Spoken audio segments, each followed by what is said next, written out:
2 spoon அளவுக்கு எண்ணெய் சேர்த்துக்கோங்க. எண்ணெய் சூடாகும் கட் பண்ண பெரிய வெங்காயத்தையும் சேர்த்துக்கோங்க. கூட கொஞ்சம் சின்ன வெங்காயம், காரத்துக்கு மிளகாய், 2 பல் பூண்டு, ஒரு துண்டு புளி.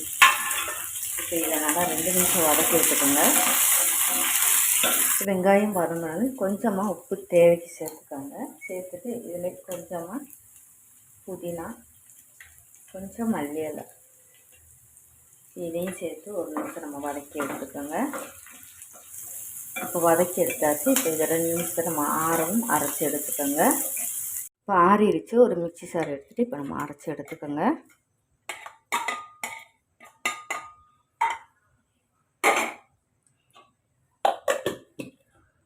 இப்போ சட்னியை அரைச்சி எடுத்தாச்சு. 1 ஸ்பூன் அளவுக்கு எண்ணெய் சேர்த்துக்கோங்க. எண்ணெய் காஞ்சதும் 1 டீஸ்பூன் அளவுக்கு கடுகு சேர்த்துக்கோங்க. கடுகு பொரிஞ்சதும் கடுகு பொரிஞ்சிருச்சு. இப்போ நம்ம அதை தாளிப்பை சேர்த்துக்கலாம்.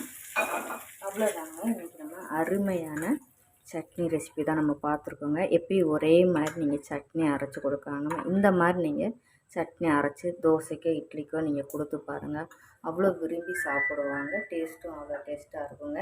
ரெசிபிலாம் போய் பாருங்கள், நிறைய போட்டிருக்கேன். உங்களுக்கு யூஸ்ஃபுல்லாக இருக்குங்க. வீடியோலாம் பாருங்கள், ரொம்பவே யூஸ்ஃபுல்லாக இருக்குங்க. இந்த சட்னி ரெசிபின்னு ட்ரை பண்ணி பாருங்கள். ரொம்பவே டேஸ்ட்டு அருமையாக இருக்கும். சப்ஸ்கிரைப் பண்ணுங்கள், சப்போர்ட்டு பண்ணுங்கள். தேங்க்யூ.